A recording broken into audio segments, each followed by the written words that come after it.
Okay, let's get going.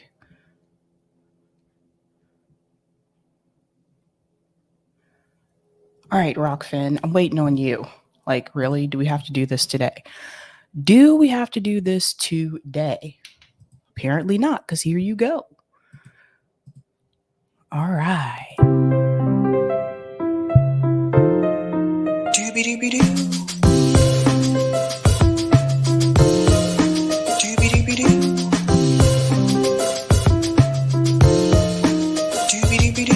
I'm your host, sabrinasalvati.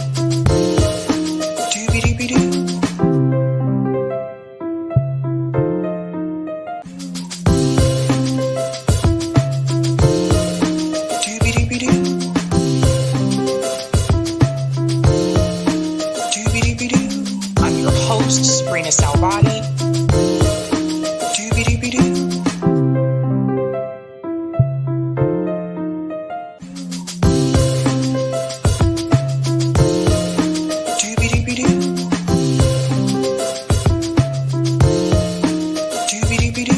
I'm your host, sabrinasalvati.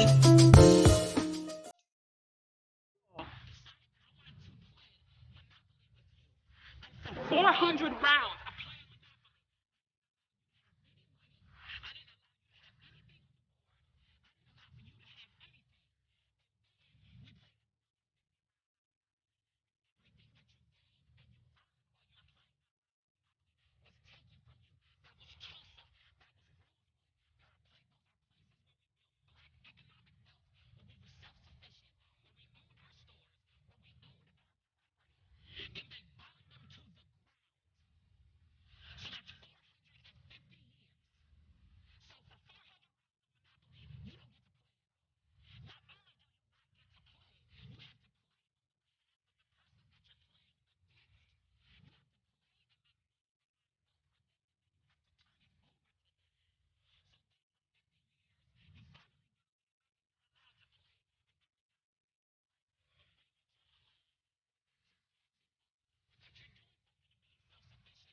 Burn your game. They burn.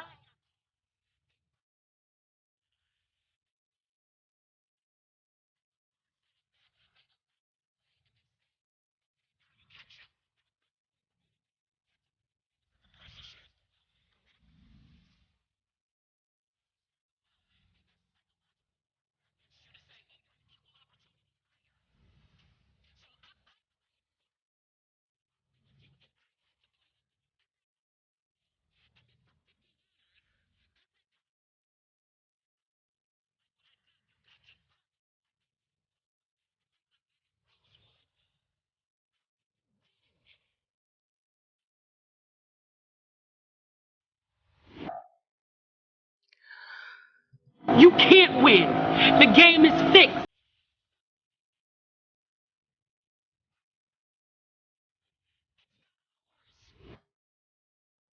It is not ours.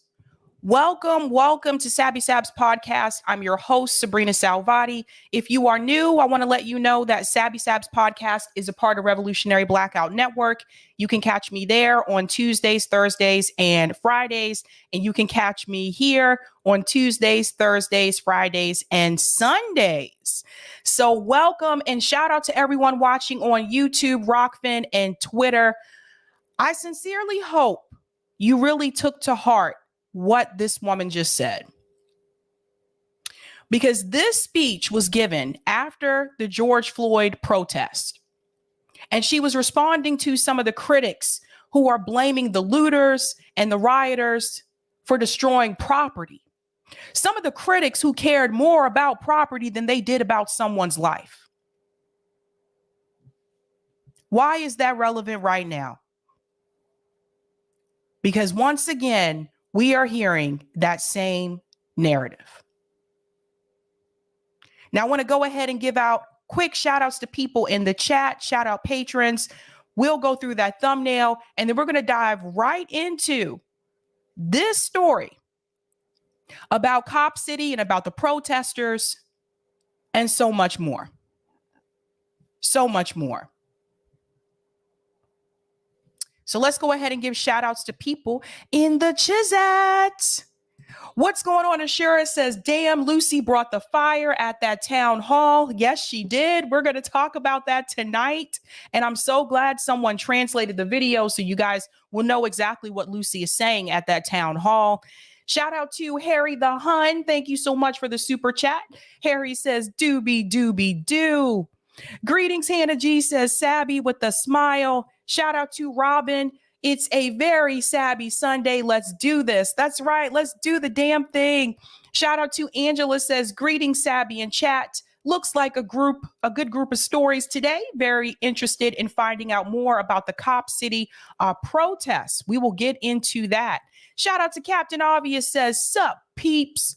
Greetings, Sun Moon says, hey, Sabby and Sabby fam. It's always a fun time when I see that AOC is showing her complete ass and disregard to the working class. Well said. Shout out to G Gibson. Hey, Sabby, love the show. Thank you so much, G. Greetings, Sean says, you're first. Yeah, fist. There's the fist. Shout out to Notori sends fire and love. Greetings, Sweary Fairy says, hey again, fam. Hand pink waving, hand blue, purple, peace. Thanks, Doc. Virtual hug. That could have been an emoji thing. Came through differently on my end. But what's up, Sweary Fairy? Sweary Fairy is also a Sabby member. What's going on? Casey sends solidarity and fire. Greetings, Septien says, are we live on a Sunday? Yay. Yes, we are. Yes, we are. Perfect time to go live, too, because I want to catch that 49ers Cowboys game tonight. That should be interesting. Shout out to Arif says, Argentina. Greetings, Crab Raid Greg says, best intro song on YouTube 1010. Oh, thank you so much. Shout out to Jesse Jet for that song. He made that. I can't take credit for it. I have no musical talent when it comes to any type of producing. Shout out to Zach says, hey, Sabby. Hey, everybody. I hope you're relaxing on this fine Sunday. Shout out to Joss Floss sending rainbows and love and stars. Greetings, Roger Meadows says, great analogy. Love it. That's right. Shout out to Cactus says, thumbs up, Sabby. Greetings, Wary says, hey, everybody. Shout out to Alex says, right on. Greetings, Jonathan says, hey, Sabby, I have to get used to you being on a Sunday. Unfortunately, this is my new jazz artist listening session, but I'll make it work. Jonathan, I didn't know you like jazz. We're going to have to talk about that sometime. Next time you call in, we're going to have to talk about that. Because I love jazz. Shout out to Historic Teachings. Perfect analogy. That's right. I mean, she really hit the nail on the head. Really did. Greetings, aggravated progressive, says Sabby Sabs. Shout out to Peggy, says happy Sunday afternoon, everyone. Greetings, Giovanni says, no, you just burned down the neighborhood, period. No, Giovanni. You have to understand they don't own those businesses. You do understand that, right? Because when you go into a lot of these Black neighborhoods, most of the businesses are owned by people who are not Black.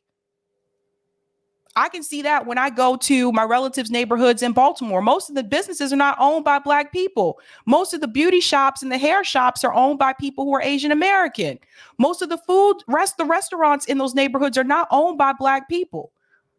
So as a community, we don't really own anything.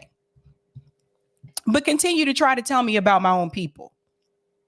Moving on. All right. Shout out to Sabby patrons. Thank you guys so much for your support. Again, you really do keep the lights on around here. Thank you, everyone who is a Sabby patron.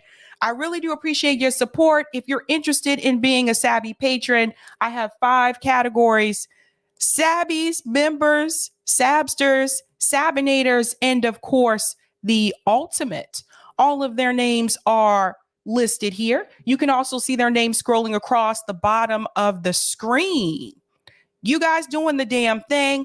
And I also want to give a shout out to a new Sabby patron. Over here, we call them newbies. Let's give it up for Barbara Feeney. Barbara, thank you so much and welcome. All right. What are we talking about today? Let me go ahead and share that thumbnail. We have some interesting stories.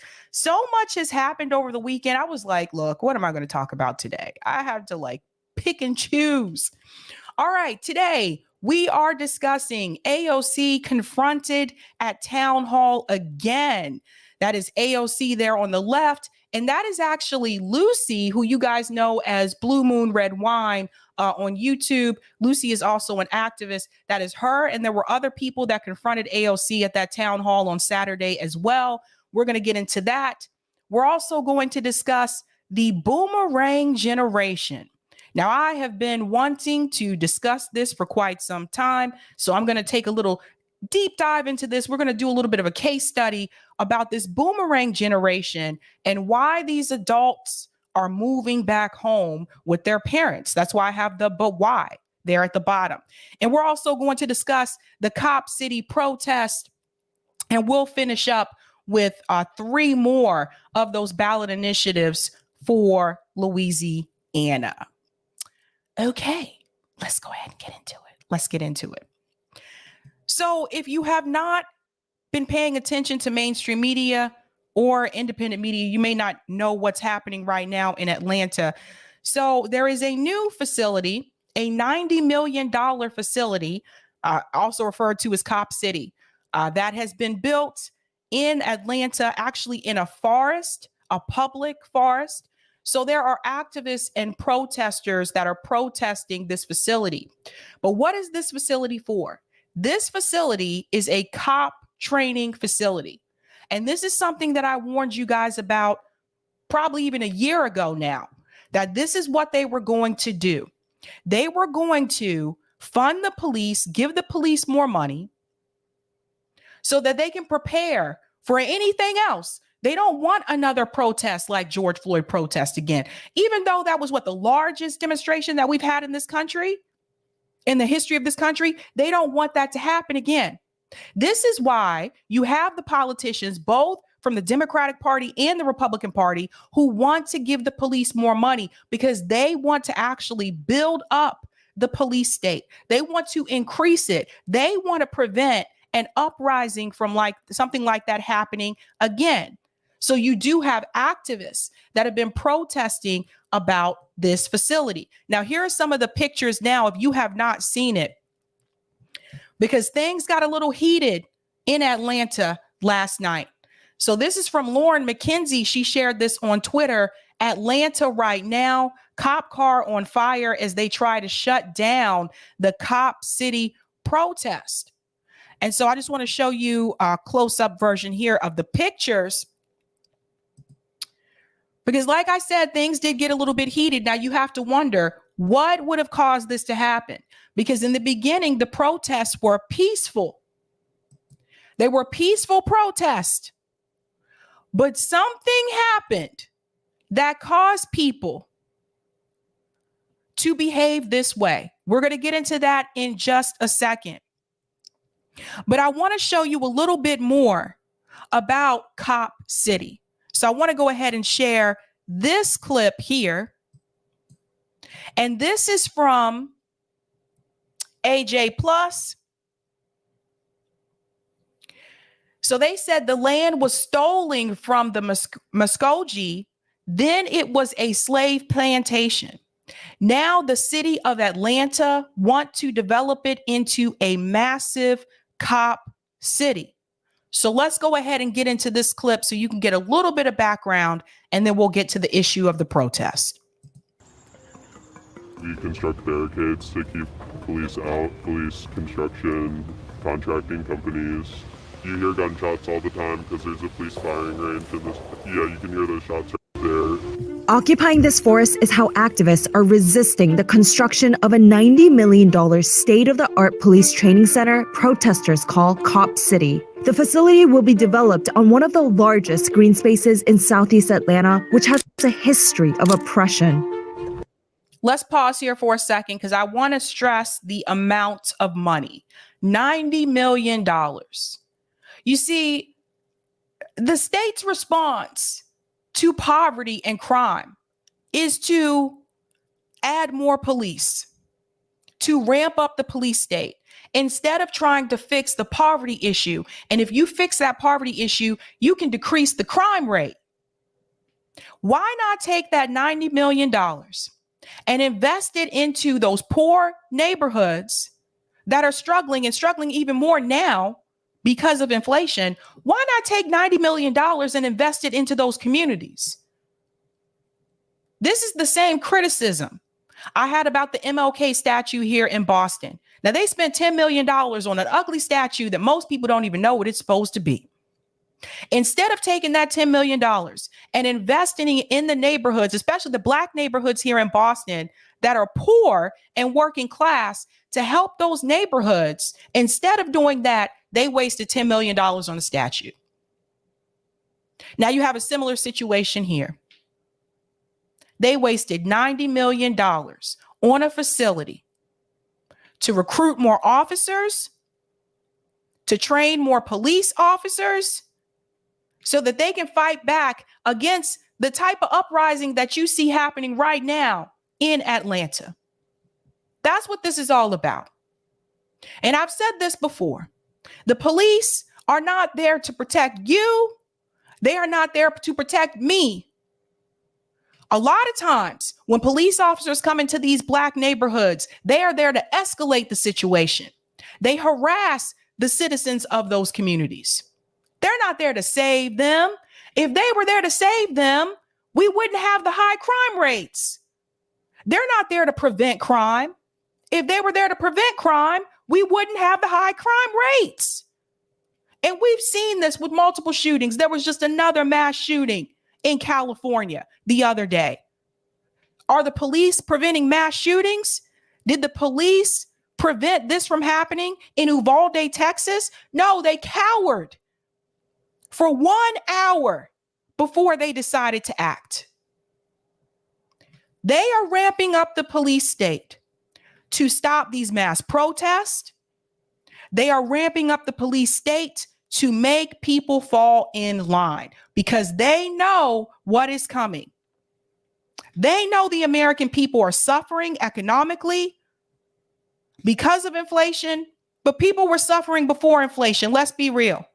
Let's make it real clear here, because a lot of people, they want to talk about this and they want to say, oh, after the pandemic, people have been suffering through poverty in this country before the pandemic even began.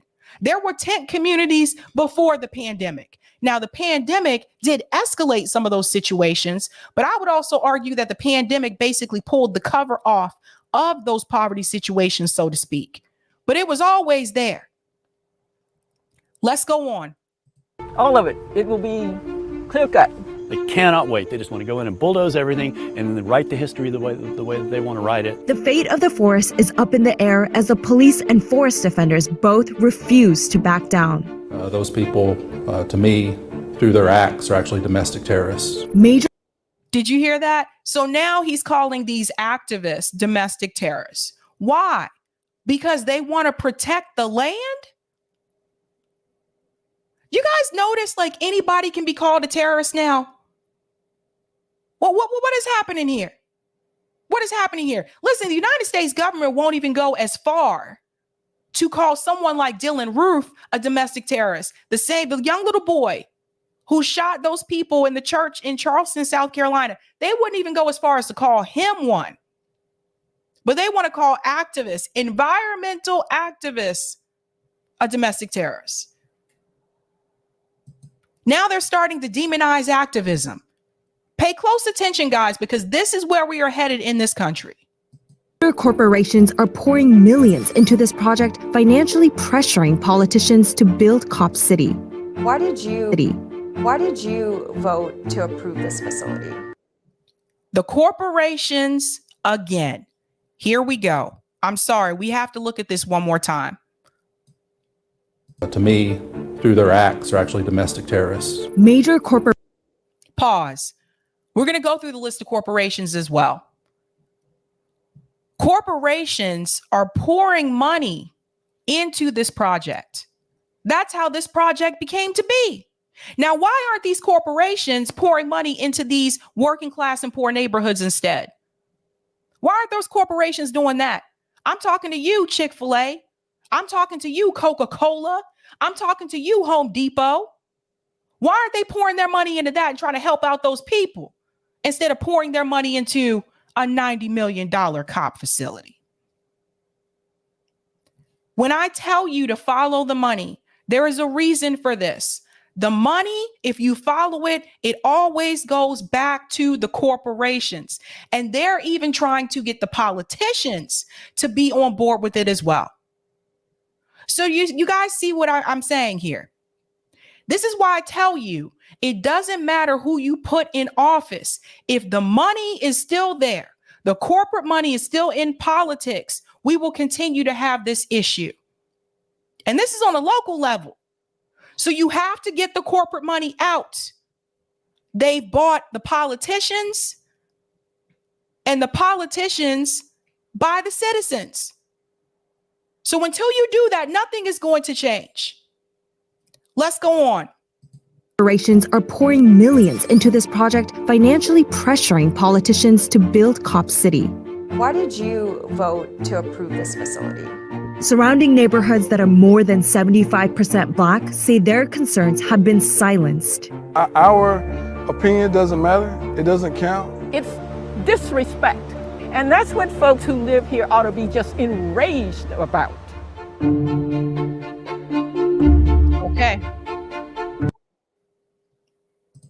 Cop City.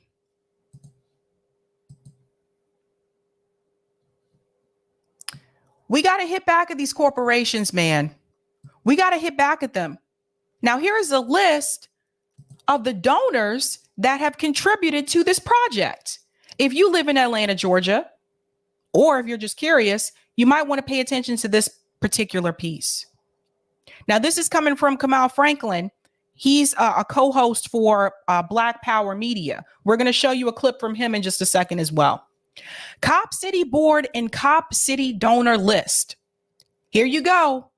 Cox Enterprises, Delta Airlines, Author Blank, Equifax. Oh, look, what do you know?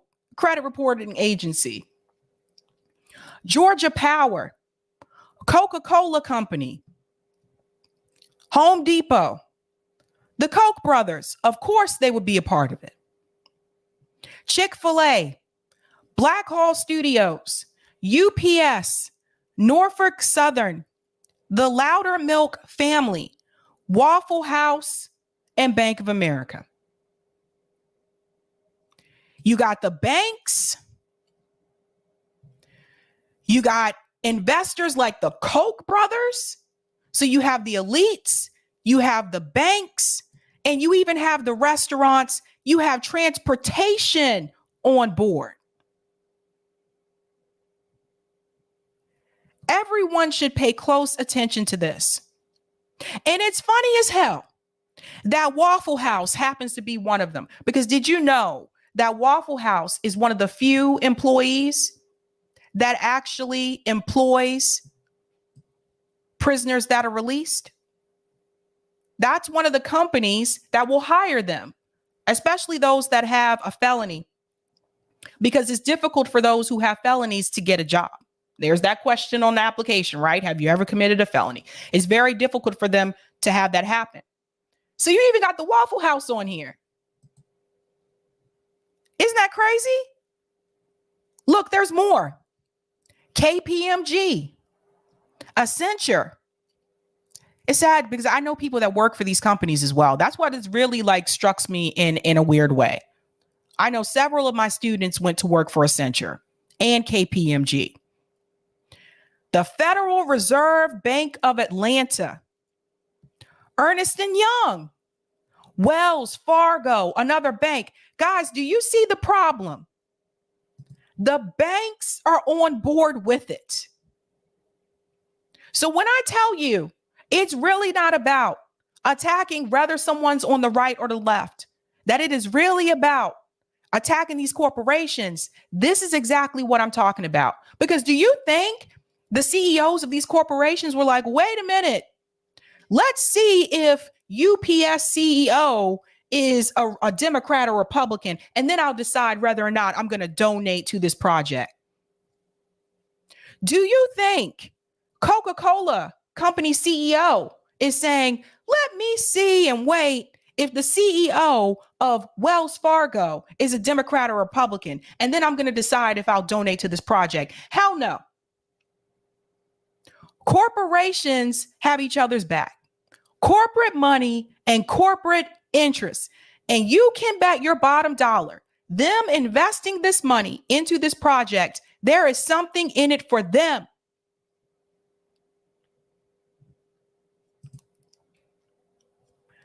Not enough people talk about this. Not enough people. Now, there were protests. Like I said, the protests started out peaceful. We're going to take a look here at one of the videos here. Now, it says violent protests have been reported in Atlanta. Violent protests have erupted tonight in Atlanta after a police killed a man on the 18th. There are reports of police cruisers on fire and rocks being thrown as activists call for a night of rage. Let's see if we can get this up here.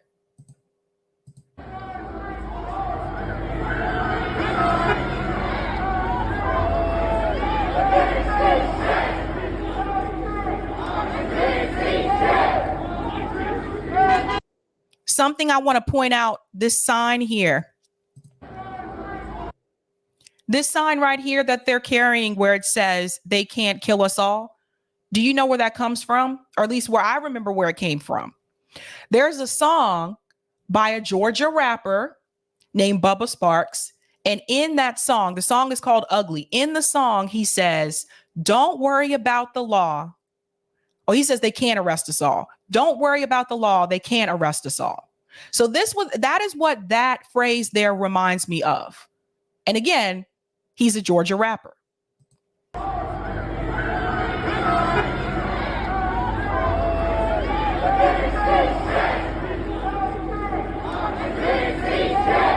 Notice the protesters. Are all of the protesters African American? No. Similar to the George Floyd protest. You see African Americans, you see white people. It's a diverse group.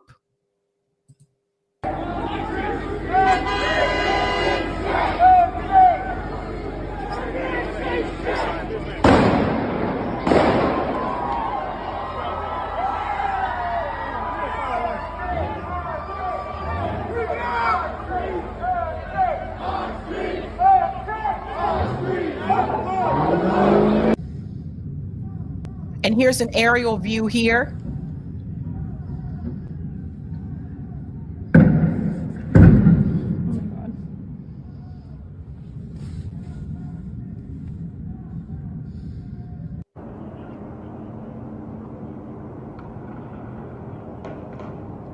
There's a car on fire there.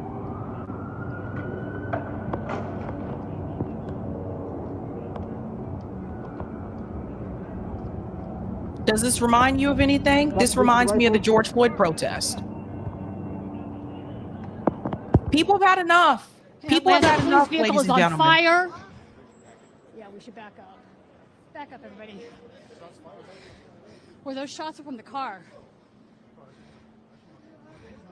Mm-hmm. That is actually kind of dangerous. Now, I did explain to you that there was an activist that was killed by the police. Surprise, surprise. Manuel Tehran. Apparently, he was also a cinematographer, an activist. There was a segment here on Democracy Now! Where they did talk about this. They did talk to Camus Franklin, who we just referred to, that mentioned all those companies that have invested into this project. And I want you to hear what they have to say, because there was a caller who did, I mean, not a caller, there was someone who did give an account of what happened. Their voice is disguised so that they won't be, identified for safety reasons as well. Let's listen to this. Listen to this, because it's important that you understand why those protests turned from peaceful to the way that they did. because the police killed one of their own. Listen to this. By gunfire. Activists have now released the name of the victim of the police shooting, longtime activist Manuel Terán, who went by the name Tortugita. In an audio statement sent to Democracy Now! Thursday, an Atlanta forest defender describes what happened and who Tortugita was. They asked to remain anonymous and for their voice to be distorted for security reasons. On Wednesday, January 18th, multiple police departments descended upon Weelaunee People's Park in unprecedented numbers and force. They blocked access to the park on both roads and bike trails. Some people were arrested for attempting to document police actions that day at the park. Gunfire was heard at 9:04 a.m. About a dozen shots fired in rapid succession, followed by a loud boom about a minute later. For hours after the murder of Tortugita, police continued to hunt, assault, and arrest our brave forest defenders. Those defenders in trees were targeted with pepper bullets. One tree sitter had their tree house, which stored food and water, cut from beneath them.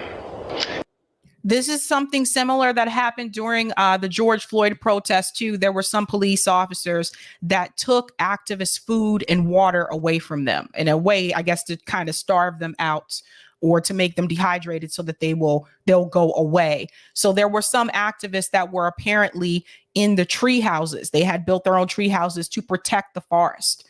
And this is the response that came from some of the police officers, was to take their food away from them. I saw during the George Floyd protest, there were some police officers where people were they were having these peaceful gatherings and they had a table set up with water bottles and with food. And I saw a police officer, I saw him walk up to that table and throw all the food and the water on the floor.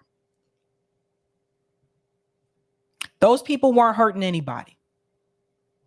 So don't tell me they only go after the ones that are violent, because that's a lie. They were left without food and water for over 12 hours up in the tree as police waited at the base of the tree to capture them.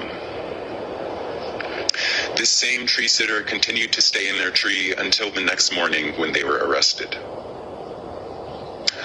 Other forest defenders were chased by police dogs. These defenders had to hide and flee for their lives, all the while with the nauseating knowing that their dear comrade had been murdered in the sacred land that we call home. Tortugita was a radiant, joyful, beloved community member. They fought tirelessly to honor and protect the sacred land of the Weelaunee forest. So you have to understand, for people who were trying to protect the forest, you have to understand that this is considered to be sacred land. Now, where have we seen this before? Haven't we seen this before with Line 3, with the pipelines that have affected people in this country, where they're trying to bring in pipelines on sacred land, and sacred indigenous land? We've seen this happen before. Standing Rock, similar thing. No respect for the land. They took great joy in caring for each and every person that they came across. Tortugita brought an indescribable jubilance to each and every moment of their life. Their passing is a preventable tragedy. The murder of Tortugita is a gross violation of both humanity and of this precious earth which they loved so fiercely. Do not turn away from this violence. Do not allow the callousness of the police state to numb your heart. Honor Tortugita by bravely witnessing the ongoing injustices the police and corporations are enacting upon the Weelaunee forest. Honor Tortugita's legacy by embodying their joyous bravery. Tortugita's presence on this earth is a gift that will keep on giving for generations to come. It is time for people to join this movement and to say no to this pointless escalation by the police. That was an anonymous statement by an Atlanta forest defender sent. Right, because he didn't want people to know who his name. This comment here, Yes, this is a serious multiple violation against people, indigenous communities, civil liberty, and the residents all at once. So people have to understand it's not like the activists just showed up and were like, yeah, we don't think you should build this facility here. There was a reason for that. There was a reason behind it. So it is considered to be sacred land. And kids said, Sabby, why would 112 kill a person? These environmental activists normally have no weapons. They are literally like hippies. WTF is wrong with 112. They murdered Tortuga, the little turtle. That is true. The environmental activists usually don't have weapons. Let's go on because Kamal Franklin is going to come on and he's going to explain his take on this. To Democracy Now!, his voice disguised. Vigils for the slain forest defender Tortugita have taken place from Los Angeles to Minneapolis to Charlotte to Chicago and Atlanta. Activists held a vigil the night of the shooting and are planning a march on Saturday. For more, we go to Atlanta to speak with Kamal Franklin, founder of the organization Community Movement Builders. Kamal, welcome back to Democracy Now! Can you please tell us what you understood happened? I just want to add, Kamal is also a host of Black Power Media, just FYI, for those of you just wondering also what he does.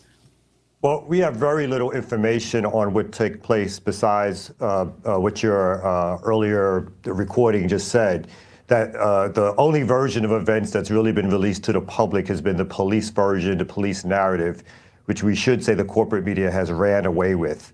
To our knowledge so far, we find it less than likely that the police version of events is what really happened.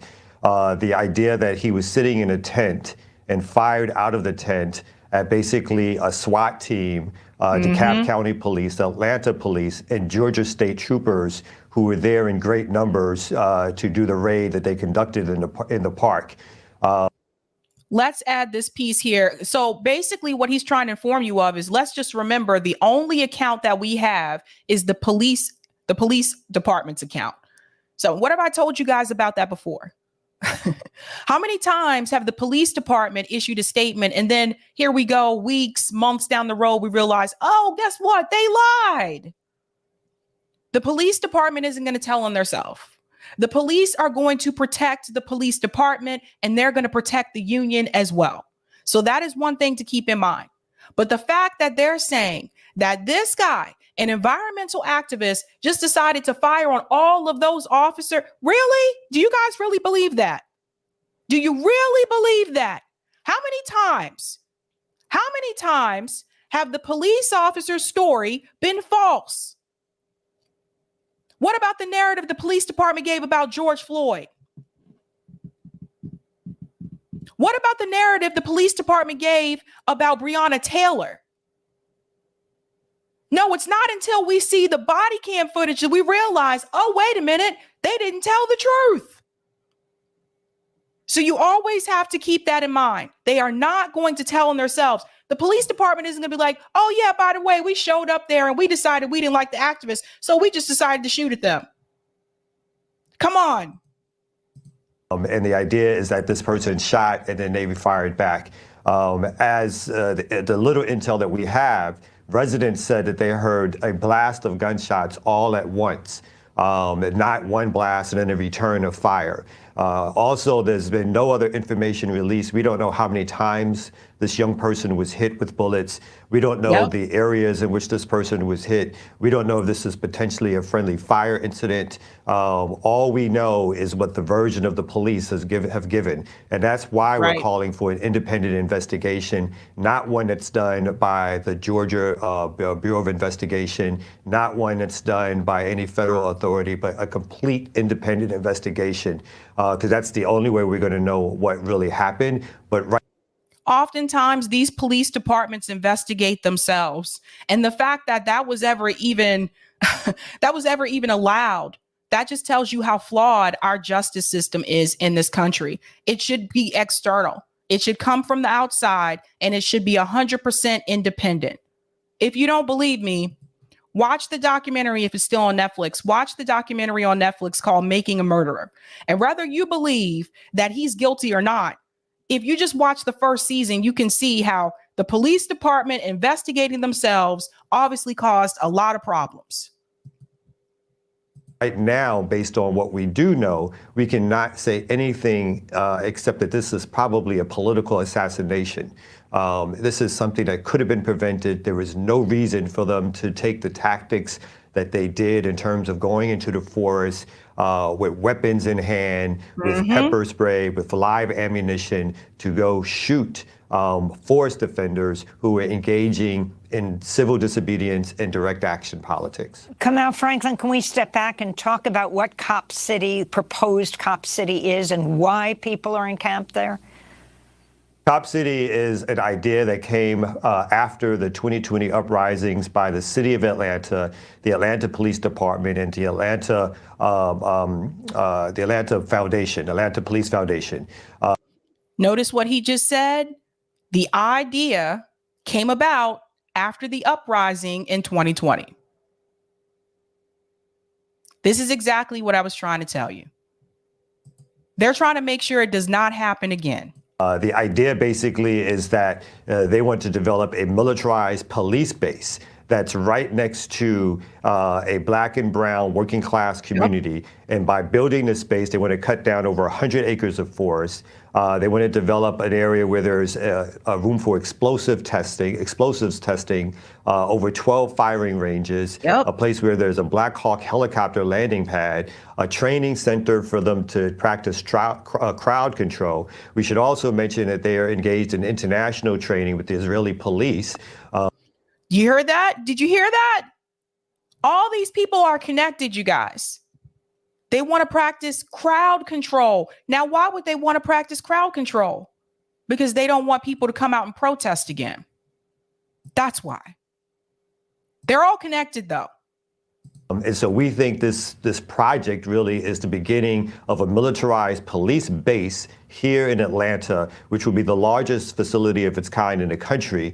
And the reason for doing this, coming out of the uprisings, we believe, is to stop movement politics and movement building in Atlanta, to coordinate efforts across the country with other police departments and now internationally to stop movement building. And we think this is going to be further sort of terroristic action on black and brown communities by a police state, which is out of control at this particular stage. Come out. That's right, 100%. And I just want to add as well, something else that we have to be mindful of. Who are the communities that they're most likely to target? Black and brown communities. They'll target homeless people too, by the way. And although black people are only 13% of the national population, we're about approximately 40% of the homeless population. So just keep that in mind. They are preparing for any next future uprising. They are preparing for it. They don't want another George Floyd protest. And Joe Biden and Nancy Pelosi, with all their kneeling in kente cloth, the reality is they don't want it either. They don't want another one of it. They don't want people out of control. They don't want the people to have any power. They don't want the people to rise up. They don't want that either. Now, they're not going to say that, because then people might be like, you're kind of racist. Sounds a little racist to me, but why do you think they're funding the police more? They're trying to stop any type of future movement building. This is why I'm telling you guys, we have to act now. When I tell you this organization that Shama Sawant is starting, Workers Strike Back, even Shama, she gets it.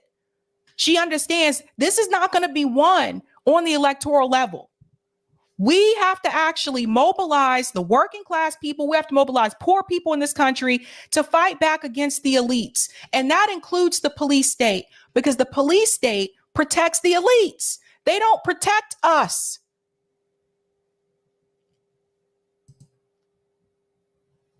If you cannot protest, and I'm not trying to make everybody do so, because I know some people don't feel comfortable and some people physically cannot go out and protest. But here's something that you can do. You can boycott all these companies right here. The ones funding the project, the UPS, Waffle House, Coca-Cola, Delta, Delta says they love to fly in the shows. Apparently, Delta loves to donate money to cops. And now that shows. Boycott them all. You got an account at Wells Fargo, close your account and open it somewhere else. In fact, you're better off opening an account at a credit union anyway, to be honest with you. Bank of America, I left them years ago. I advise you to do so too. Coca-Cola can take their nasty ass soda and shove it. Shove it. It's bad for you anyway. Just get rid of it. Stop supporting them. Stop supporting Chick-fil-A. I mean, how many more warning signs? And don't get me wrong, Chick-fil-A has good sandwiches. But how many more warning signs do we need about Chick-fil-A to stop supporting them? It's not just this one. UPS, bump them. Just use the U.S. Postal Office. Let's do it the old school way. Forget all of these people. This is a hot mess. This is terrible. Home Depot, screw them. Go shop at Lowe's. Take a screenshot. Take their names. And stop supporting them. This is incredibly dangerous. Do you guys know what this says? This says that the corporations, the banks, the elite families, the restaurant organizations, transportation, they are all willing to work together to shut you down. They are all willing to work together to stop you from building any type of movement. All of you should be concerned. Because at the end of the day, they're not thinking about left versus right. They're thinking about how to use their resources to stop us.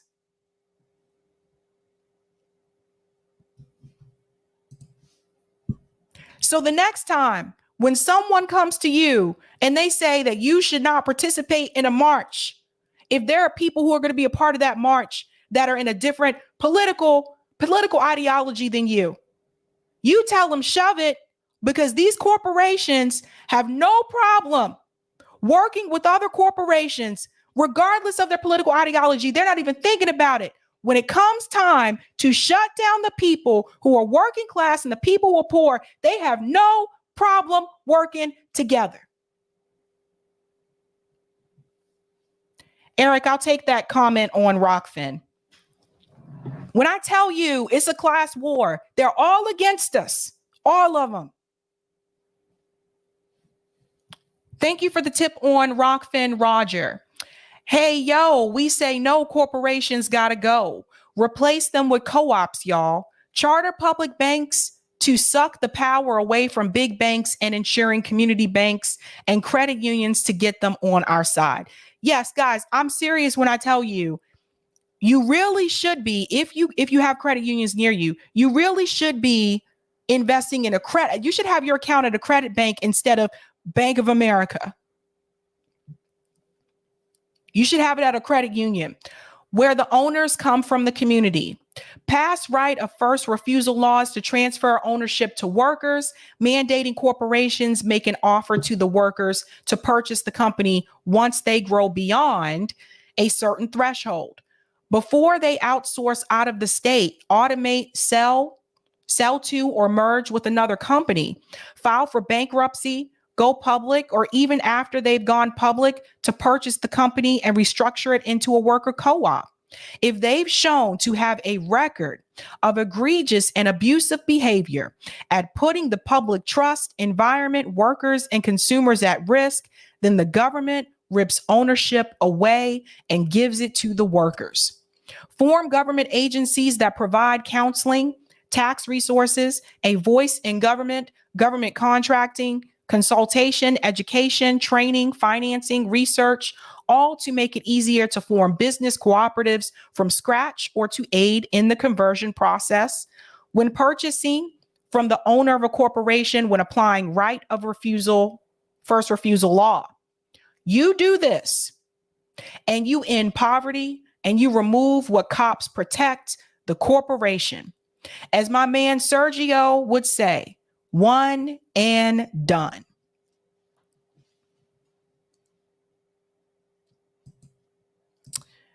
Let's go ahead and smash that like button, guys. We got more to talk about. We got more to get into.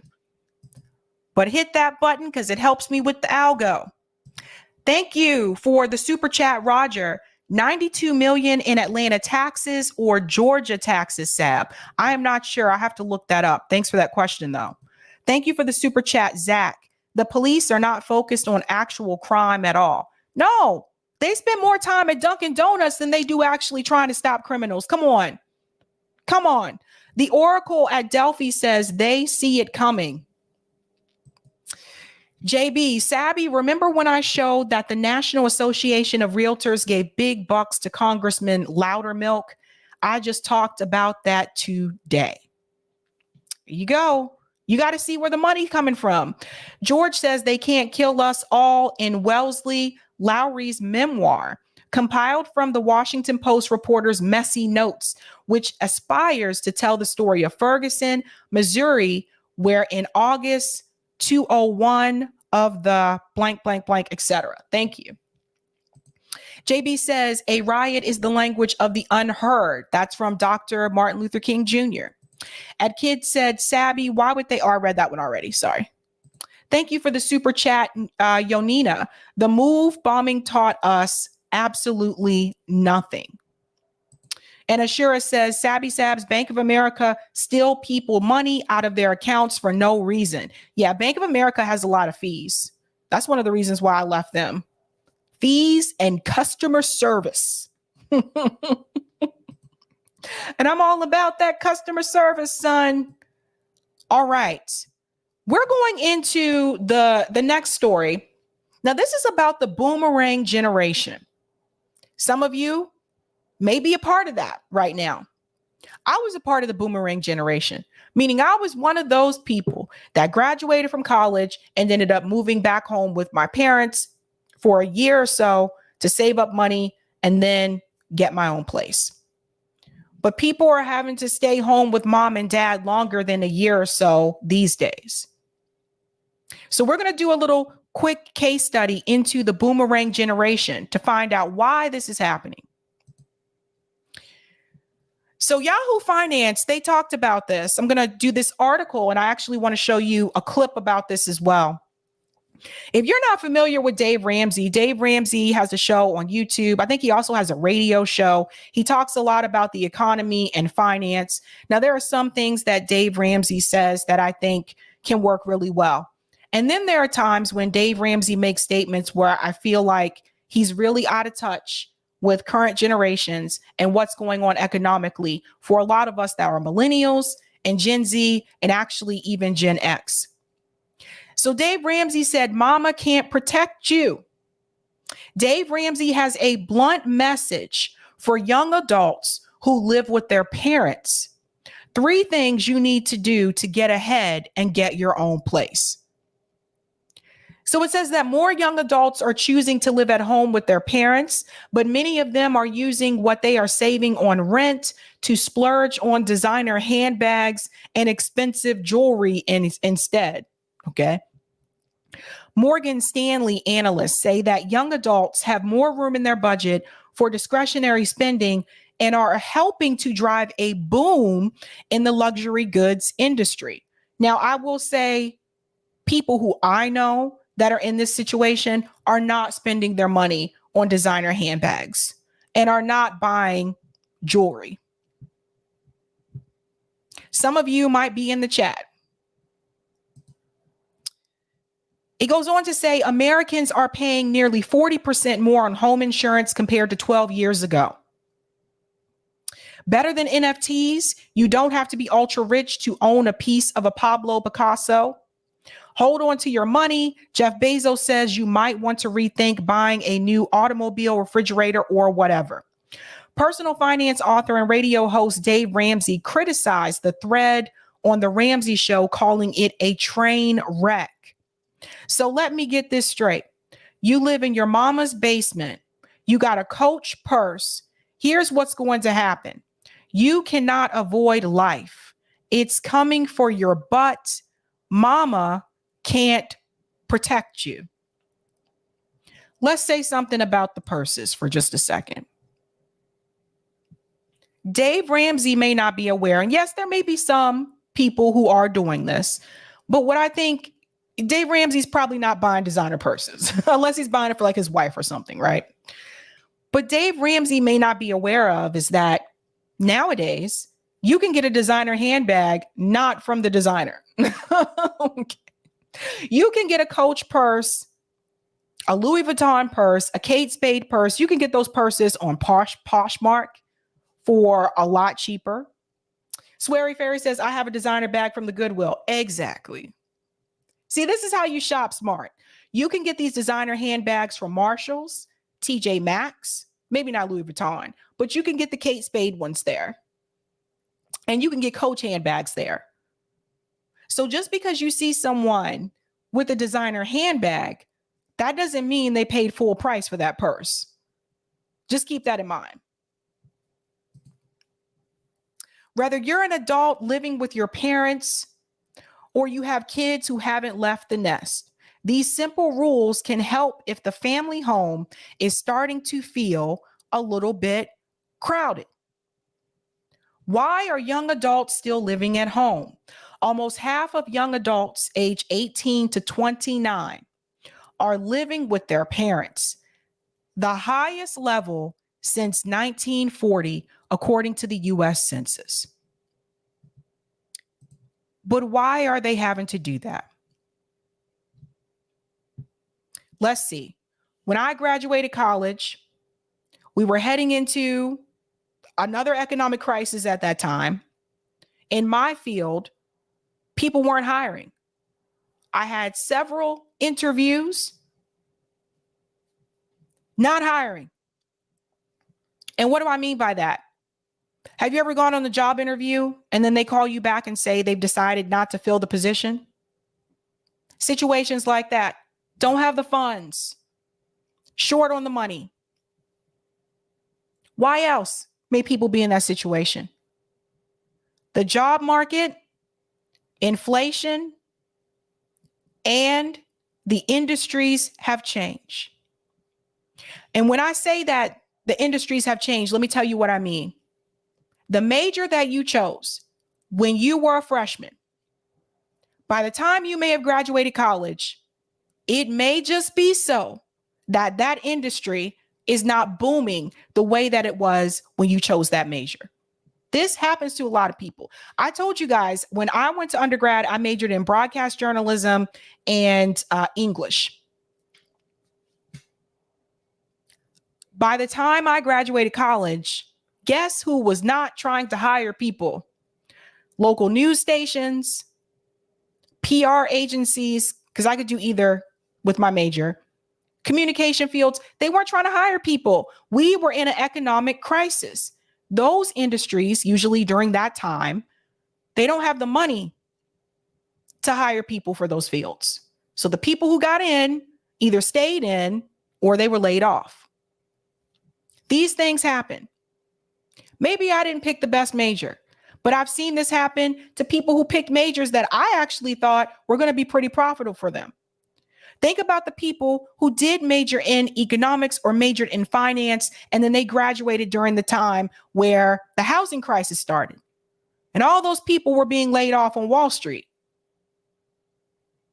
So you never really know what's going to happen. The economy can change at any time. We don't really know.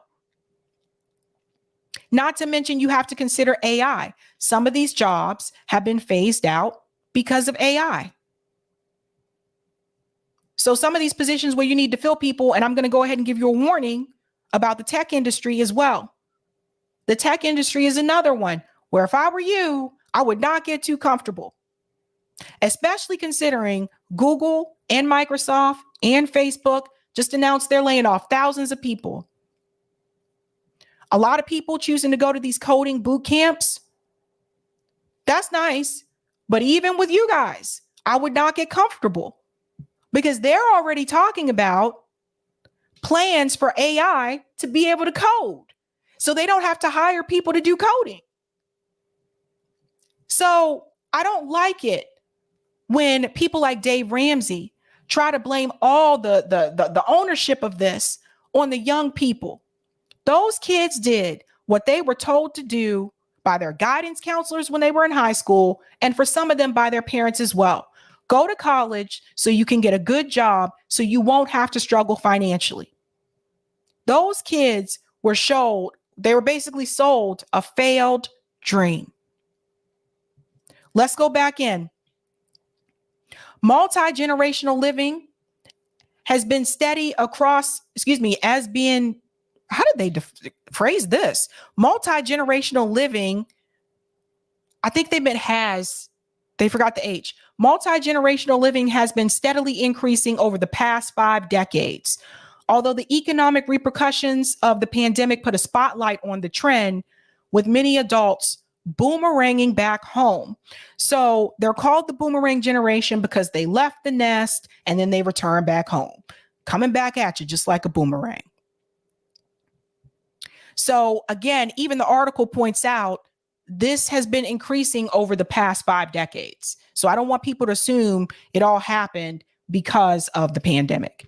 While the host of the Ramsey Show claimed these adult children are being enabled and coddled, many simply cannot afford to live on their own in the current economic climate. And this is the piece where I feel like people like Dave Ramsey are just out of touch. Are there some of these kids that may have had helicopter parents? Yes. Are there some of these kids that may have had lawnmower parents? Yes. But that doesn't change the fact that the economy that we have today is not making it so that the majority of these kids can live on their own. Rent is incredibly expensive. Food is expensive. And I'm not just talking about eating out. I'm talking about just food that you buy at the grocery store. Everything costs so much more now. You have a minimum wage that hasn't increased since Bill Clinton.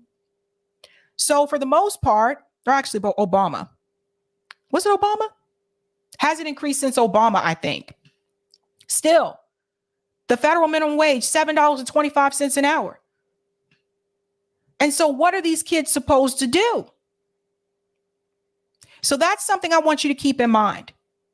Now, some of you may wonder some of you may wonder what's helicopter and lawnmower. Helicopter parents are the parents that hover over their children like a helicopter, just to make sure that they're okay and everything's going to be all right. Lawnmower parents are the ones that actually move obstacles out of their child's way so that the kids don't have to deal with obstacles. They mow those obstacles away like a lawnmower. So yes, those parents do exist, but that doesn't change what's been happening with the economy and the fact that wages have not adjusted for inflation. Rising rents and high mortgage rates have made it much more difficult to move out. And high inflation is impacting everything from gas to groceries, while interest rate hikes are raising borrowing costs. So notice they mentioned the rent, the mortgage rate, and we also have inflation. And I think what you also need to understand is this. A lot of young people can't afford to buy a house because they can't afford the down payment. It's just a reality of the situation. My parents were able to buy a home. My parents did not go to college. What does that tell you, you guys? My parents were able to buy a home, not just one home. My parents bought a second home. So my parents have bought a house twice. Do we see this happening for people in my generation? Hells no. Most of the people I know cannot afford to buy a home. And I'm talking about people that went to college. So what we have is an American dream that is now unattainable to a lot of Americans. It's hard to even get the things that you're supposed to have to be a part of the American dream now, regardless of what degree you have. And that causes kids to go back to school. Let me go back and get that master's. I was one of those people. Let me go back. Maybe I should get my PhD so I have a better opportunity. Then you get in more debt. because of student loans. Now, there was a segment about this. News Nations talked about this. I want you to hear what they had to say. Boomerang kids moving back in with their parents. Check this out. The big finale of our News Nation special series, America's College Crisis. All over the nation, empty nests are not so empty anymore because a growing number of college graduates are moving back in with their parents. Our Nancy Liu is joining us with more on the new normal. Nancy, I guess I never thought that it was going away, that kids moved back home once they were over age. Oh, but it is back big time, Adrienne. They are called Boomerang kids. You send them out, they come right back, because these days having a college degree does not guarantee a high-paying job or any job at all. So college graduates are moving back in with their parents in record numbers. I made these forever ago. What does that tell you, what she just said, you guys? A college degree these days does not guarantee a job where you'll be paid well enough to live on your own. We are living in late stage capitalism. Salma says, well said, Sabby, those kids were sold a failed dream. 100%.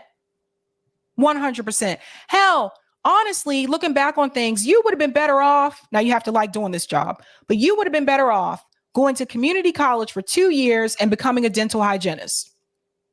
Because a friend of mine is a dental hygienist, and she makes more than some of us that have 4-year degrees, some of us that have master's degrees. Let's go on. More than 3 years since graduating from college, 25-year-old Zoe Zarenda is back in her childhood bedroom in Connecticut. We did this at a birthday party. I think I was maybe turning 10 or something. And now she's regretting the bedroom color she picked as a teenager. It's this god-awful blue that I decided to paint it when I was 13, 14 years old.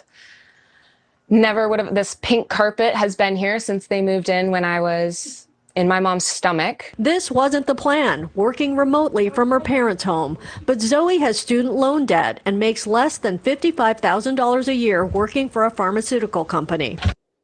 Zoe makes less than $55,000 a year, and she's working for a pharmaceutical company. College graduate. Now, some people listening will be like, oh, $55,000, that's plenty of money. Not these days. Let's go on. You know, they say you're supposed to be able to make 3 times your rent to afford it. I don't make 3 times. Most of the people I graduated with live at home with their parents, and a lot of them also work full time. And you're able to save a lot more money, which if you do that when you're 24, 25, 26, can really springboard you into other future goals, whether that's. But they shouldn't have to do this, though. Like, this is the problem. They should not have to even go there. They shouldn't have to deal with this. You know, it's like you have to move back home and live with your parents. What was she just telling you? Most of the people I know doing the same thing. They had to go back home and live with their parents. This is a failed American dream. It's a failed economy. It's a failed state. And I have to say it again, for people who don't come from wealth, it is very difficult for those kids who are coming from middle-class families. We didn't even get to working class. I'm starting with middle-class families. It is very difficult for those kids to go to college without some form of student loans. Then you have debt.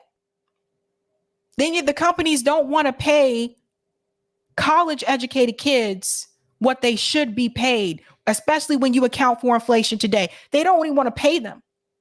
There was something she said about making 3 times the rent, and I really want to focus on that for just a second. This is another reason why some of the college kids cannot afford to get their own place. So you got the job, you have the salary, you're able to show, listen, here are my pay stubs, this is how much I make. But unfortunately, some of the landlords and these apartment property management companies, they will not rent to you unless you make 3 times the rent. So if you live in a city like Boston where the average one bedroom is like 2,000 something a month, and you're not making 3 times that a month, you're not going to be able to get that apartment unless they allow you to get a cosigner. Some of them don't allow that. So then what do you have to do? Now you got to find roommates. This is where you go hunting on Craigslist to find people that you don't even know to live with, just so you can say you have your place. That is not why people go to college. And that is not the American dream. And I don't understand how some of these property companies expect these kids to make 3 times the rent. Guys, if it's $2,000 for 1 bedroom, 3 times the rent, that's $6,000 a month. How many people are making that right out of college? Failed state of affairs. Home ownership or different things that might have been challenging for you if you had not done that. Zoe's parents don't blame her. They know it's a different world now. When I got out of college, I was able to get a car and a job and an apartment. And it bothers me that it's difficult for our children now to be able to do that. But at least he understands. That's right, JB. And you got to pass that credit check. But at least he understands. He sees there's a difference. He was able to get a car when he graduated from college. This is not happening. And then people wonder why. They're like, why are millennials and Gen Z, why aren't they buying cars? Why aren't they getting married? Why aren't they starting families? With what money, bruh? Get married, start families. Some people don't feel comfortable dating someone if they're living with their parents. Let's just be real. If you're an adult and you have to move back in with your parents, some people don't feel comfortable being in a serious relationship with someone because it's like, yo, I live with my parents. You know, you had that freedom that you had in college, and now you go back home to live with your parents and you don't really have that anymore. And I got to tell you a story that's might make some of you guys laugh. When I graduated from college, I moved back in to live with my parents it was about 1.5 years to save money. I was lucky. My parents didn't make me pay any type of rent or anything. I was lucky and fortunate. Not everyone has it that way. Now, that being said, keep in mind, I had been on my own for 4 years. And I moved back home. And all of a sudden, I was reminded that this was my parents' house. My mom told me one day, I'll never forget this. The first week I moved back in, my mom said, "You didn't make your bed." I was like, what? I'm like 20 something years old. My dad, what did he say? "You left your dish in the sink." Oh yeah, Dad, I was coming back to wash it. We don't leave dishes in the sink in this house. What? I remember one night coming home late to my parents' house. I was hanging out with a friend. We were hanging out late. I'll just be honest. We were out late. I came back home, crept into the house, or at least tried to. You know how you try to be quiet, and then there's always that one step that decides to make a noise. So I'm walking up the step, and that one step goes, and I was like, damn. And so I finished walking up the steps, go into the room, jump into the bed. 5 minutes later, the lights come on. My dad is like, "Are you just getting home?" And I was like, "Well, yeah." "Where you been?" "I was hanging out with my friend." "I don't care who you were hanging out with. In this house, you do not come home at 4:00 in the morning. And I remember I was just like, what the hell is happening? I'm an adult. I've been doing this for 4 years. On a Friday night or a Saturday night, I'm going out with my friends and we're going to have fun. And I'm going back to my dorm room. And then it really hit me. When you move back in with your parents, sometimes, even though you're an adult, your parents can still treat you as though you are a kid. And I learned very quickly that when I'm in someone else's house, I have to go by their rules. Quick little story for you there. Let's go on. Research shows 25% of young adults between 25 and 34 living back at home with family, a major shift from just 9% in 1971. Psychotherapist Stacy Kaiser says it's become so common, there's a new term for it. It's called a boomerang kid. That's someone who leaves home and then comes back. And I am seeing more of that than ever before. According to Kaiser, ground rules should be set before a boomerang kid returns. That might include things like paying rent, or having to have a job, or making sure that you participate in chores so that you're a part of the community in the house and not just getting a meal ticket. Zoe hopes to be on her own again within a year, but her parents have no timeline. I'm not that mom that can just say, get out, you're on your own, you can do this, bye. I can't. I just can't do that. Everyone I know lives with someone or at home. And it's weird that it's the norm, but it's also a very comforting thing to know that I had a family to come home to. Now, the start of the pandemic triggered a massive wave of boomerang kids returning home. An estimated 67% of those kids are still at home. Thank you for watching. Go to News Nation now.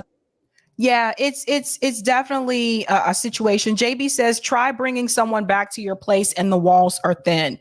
Yeah, no way, man. You guys got to remember, my dad was military, so my house was like Fort Knox. Like, seriously, like everything would have been great if that step just didn't happen to make a noise. Jesus, it had to make a noise. Delthea said something. I lost it. It was there. And Delthea said, Sabby Sabs, you don't disrespect someone else's house, but I'm sure you were told that. Yes. Oh my God. You know, I was like, I'm an adult. I got this, man. Everything's cool. And then my parents quickly reminded me that it was their house. Look, my parents and I get along so much better with me not living there. Okay. Let's just go there. Let's just say that. Okay. But even Insider talked about this, and they said millennials dominate the U.S. workforce, but they're still 10 times poorer than boomers. 10 times. I'm not going to read the entire article, but there's a couple of parts here I want to highlight right about here. Millennials may be the largest generation workforce in the U.S., but they're also the least wealthy. The generation holds just 4.6% or 5.19 trillion of U.S. wealth. Now, this is coming from Bloomberg, and they got their data from the Federal Reserve. Boomers, however, are 10 times wealthier. They hold 53.2% or 59.96 trillion of U.S. wealth. That's also twice the 28.5 trillion of U.S. wealth that Gen X holds. Guys, boomers are 10 times wealthier than millennials. Now, something went wrong. You tell me. Let's go on. There's another piece I want to highlight here. The Fed defined millennials as those born between 1981 and 1996, and boomers as those born between 1946 and 1964. It's a stark generational wealth gap, considering there are 56 million millennials in the workforce, and that's coming from the Pew Research Center, more than any other generation. That means we are being exploited, guys. By comparison, there are 41 million boomers in the workforce. So we have the largest generation in the workforce. And yet the boomer generation is 10 times more wealthier than we are. That means we are being exploited like hell.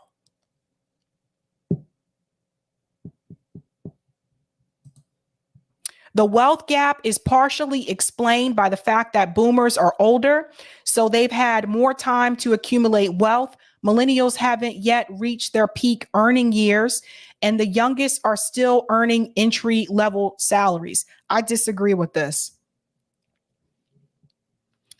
Define peak earning years, because there are millennials that are 38 and 39. There are millennials that are 40. So define peak earning years.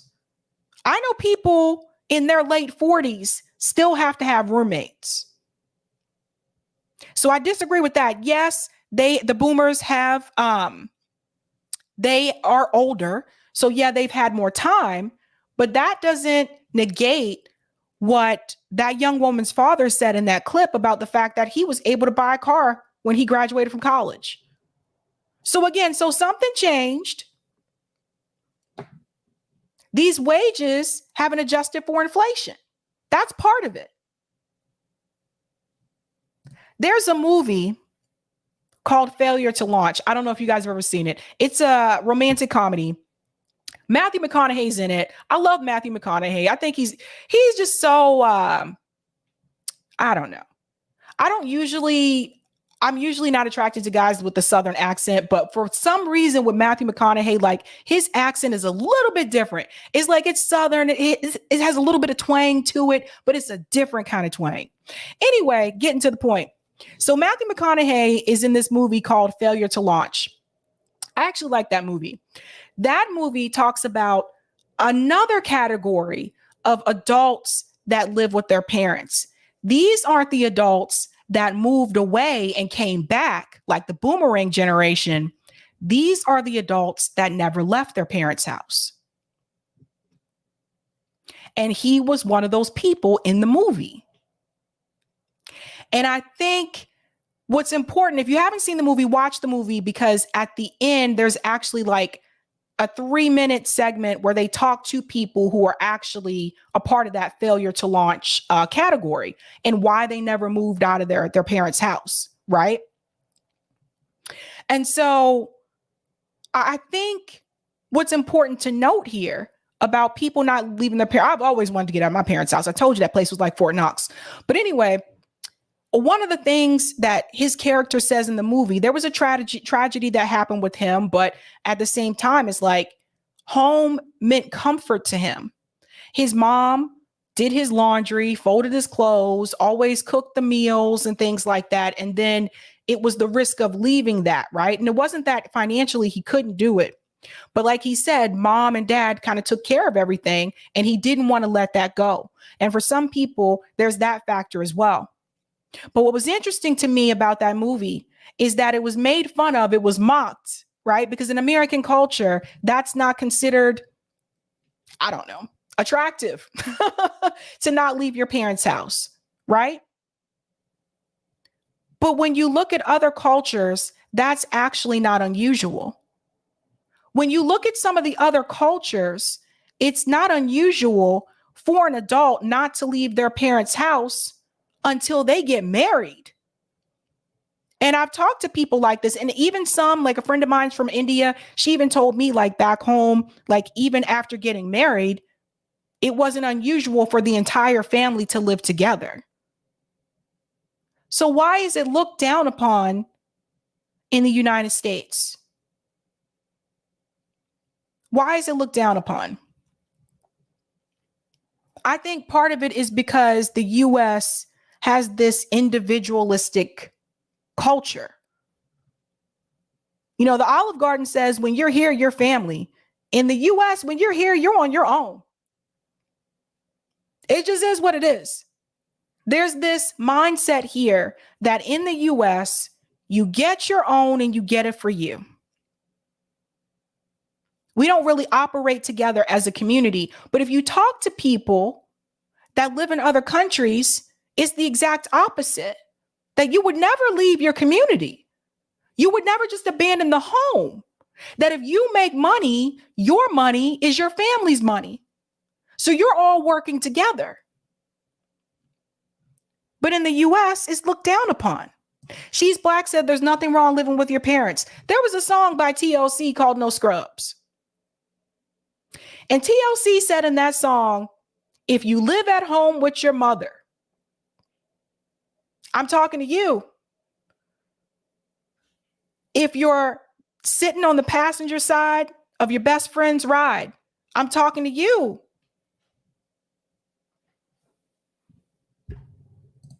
Why? Why is it that way maybe we need to change our way of thinking. Maybe someone is not considered a bad person just because they live with their parents. Maybe there's something else going on there. But there is this sense of shaming in the United States for people that live with their parents. Maybe we should stop doing that. Someone said that Matthew McConaughey is from Louisiana. I thought he was from Texas. No. Oh, you guys are singing No Scrubs now. That's right. Captain Obvious trying to holler at me. That's what they said in the song. They said, if you live at home with your mother, I'm talking to you. Like, damn.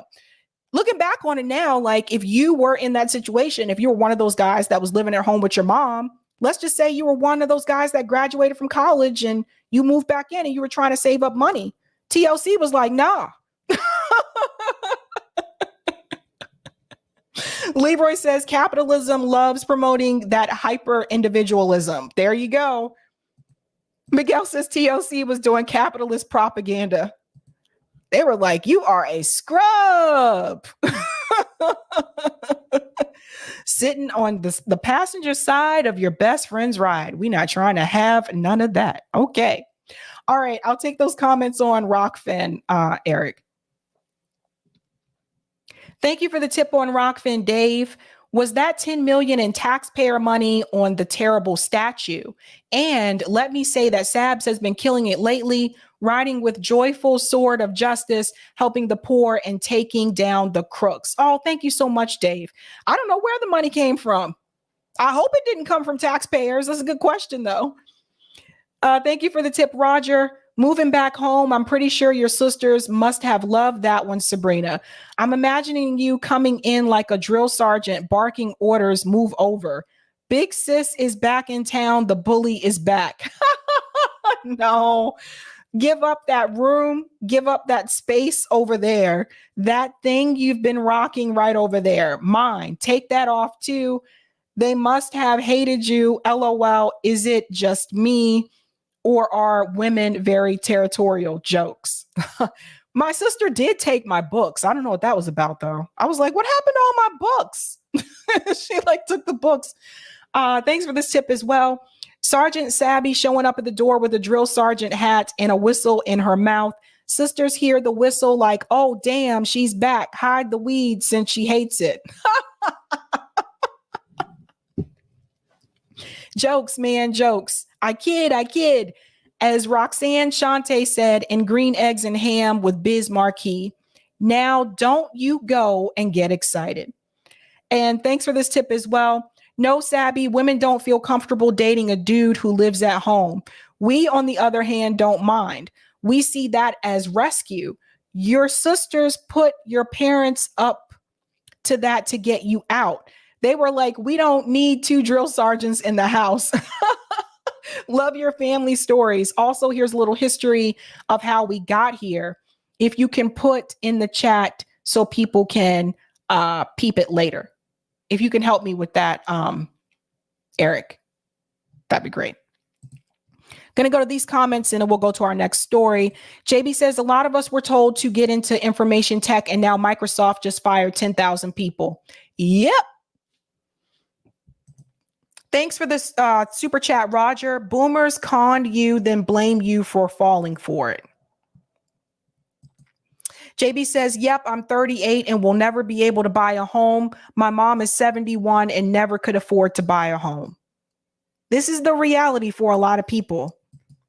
She's Black says it also makes selling out a lot easier. Yes. Thanks for the super chat, Delthea. Americans aren't failing. America is failing Americans. The rent is too damn high and the wages are too damn low. Speak truth to power, Delthea. Alex says, won't anyone think about the creditors? The opulent minority. Wonderful show. Thank you so much, Alex. All right, we are moving on to our final story. I'm gonna have to do Louisiana Tuesday. I know I'm behind, Roger, but I'm running short on time. Our final story here. So AOC did have another town hall Saturday in her district, And a couple of comrades did go to her town hall, and they kind of gave AOC some hell. Now, before I get to those videos, I do want to point out something here. Now, this is coming from Imani Oakley. For those who are not aware, Imani Oakley, she was a progressive candidate. She was running for Congress in 2022. Imani Oakley has been very vocal about how she feels progressive candidates have been treated by other progressives and also by Dem establishment. And she's been pretty critical of the squad. So I want to start with this because I want you to understand where all this is coming from. Imani Oakley said AOC in particular is a firebrand that doesn't endorse until the 0 hour when someone's chances are already through the roof of winning. In fact, I'd say that's the issue with their strategy overall, is that they prefer helping when it's already decided instead of building. And I think she's spot on there. This was her criticizing the Justice Democrats' strategy. Now, this comes from the video that Case Study shared here about AOC. You guys have seen this clip before. I've played it on here, where she was talking about how they technically do fight for concessions. And then she also mentioned that, you know, YouTube hosts are working with the algorithm and yada, yada. Now, there's something else Imani says here that I actually don't agree with, but let me go in order. She says, use that noise to weaken establishment Dems, then go for broke, trying to get as many progressives as possible across the finish line during election years. Did they make noise? Yes, but it lacked a strong pointed finger at establishment Dems enough to shake voters away from them. Did they go for broke to try to get as many progressives as possible across the finish line? Hell no. In fact, some progressives even endorsed establishment Dems against progressives running. Sure, 2 people got in, but we also lost people too. Remember Marie Newman. So she's pointing out the fact, this is something I got to chime in here for just a second. Working Families Party, which is supposed to have been propping up and endorsing these progressive candidates, Working Families Party, they screwed over Imani Oakley. They actually were endorsing corporate Democrats. They did this to her. Instead of backing her and endorsing her, they chose to endorse establishment corporate Democrats. And so what she's pointing out is that these are some of the criticisms and the flaws with this strategy of putting progressives through the Democratic Party, where she said there's no unit. There really is no big squad. They don't protect each other. So Imani Oakley was not protected. This should have never happened. She points out, yes, 2 people got in, but she also said they lost people. Marie Newman was one of those people. Now, she goes on to say, I mentioned that part. The Tea Party has trash values, but you know what they knew how to do? Build a movement and get their numbers up. Progressives aren't doing that, and they aren't taking actions from the inside game standpoint that would pave the way for a wave. She's right. Remember, this is something that we did have this conversation with Bree, those of us at RBN. And this is one of the things that even Bree admitted, is that you have to build it, right? So she's right. I don't agree with the policies and the values of the Tea Party, but Imani Oakley hits the nail on the head when she said they were actually building the movement to get the numbers up. Squad not doing that. Now, this is where I disagree. She said, now, to be fair, it's definitely true. There are YouTubers that do things to get the algorithmic boost. Zero lies there. And those YouTubers definitely hurt progressives too by souring people against folks running as progressive Democrats. This piece is where I disagree. Because Imani Oakley's district was in New Jersey. How many people in Imani Oakley's district watched those YouTube shows that were actually telling the truth about the squad? How many? See, this is where the problem comes in. Even if I did support Imani Oakley, I wouldn't have been able to vote for her anyway. I don't live in her district. So you can't sit up here and just blame, well, there were YouTube hosts that said negative things about progressives and that's why we didn't win. Nah. You guys didn't win because the Democratic Party had already decided they didn't want more of you in there. You guys didn't win because the people who chose not to support you, they chose not to support you because the squad has been ineffective. This has nothing to do with podcasters. Because people can say whatever they want about me. I don't really care. My channel was not that big to have any type of an impact to that degree. So then some people will point towards Jimmy Dore, like he has millions of subscribers. Okay, how many people that watch Jimmy Dore's show live in her district, though? This is why you got to narrow it down. This is what we got to talk about. Like, no, I was with her until she got to that part. We're not that powerful. If we were that powerful, the squad would have forced the vote for Medicare for all. Now, why is this important?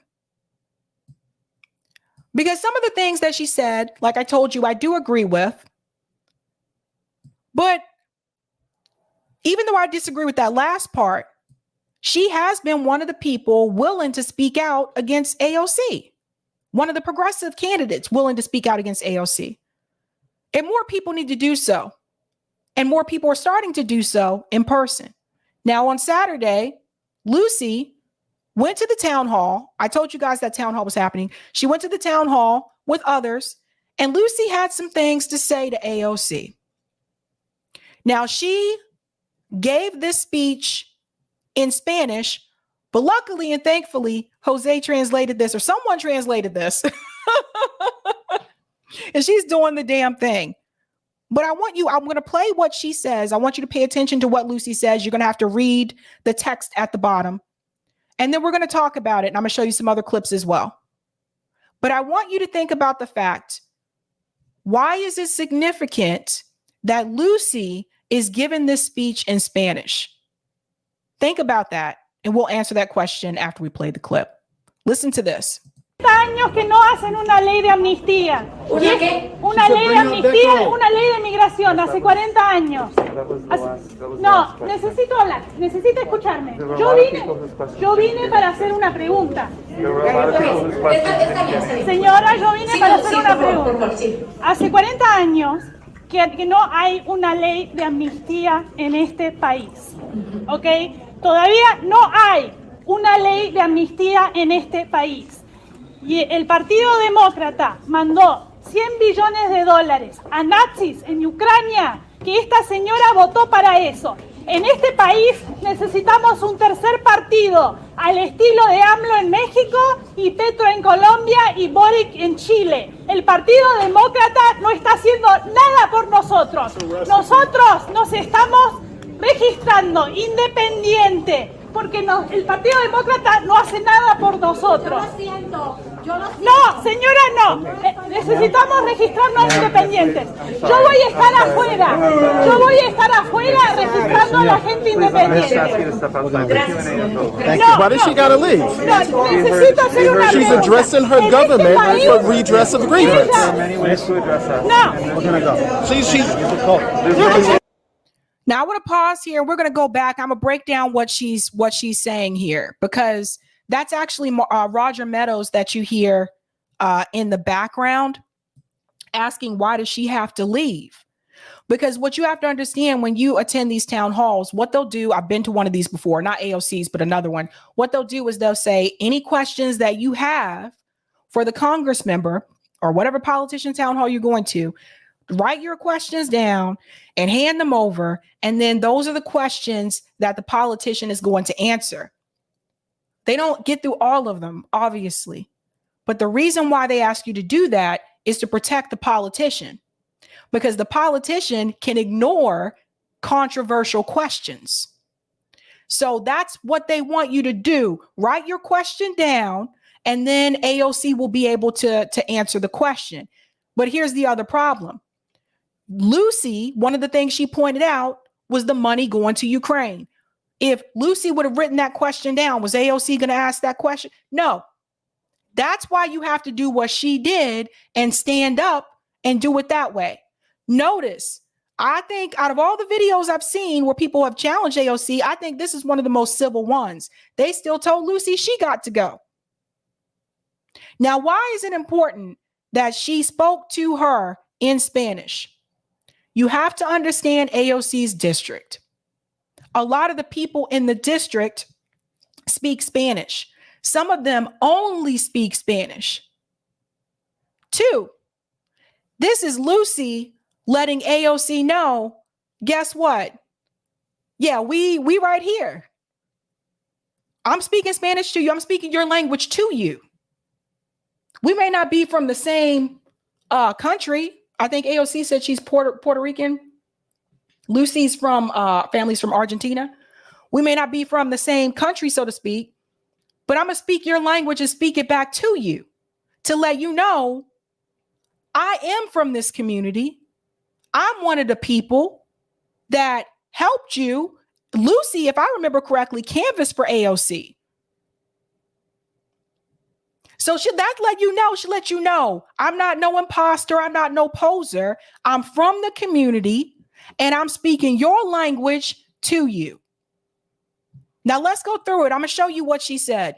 Años que no hacen una ley de amnistía. Una ley de amnistía, una ley de migración.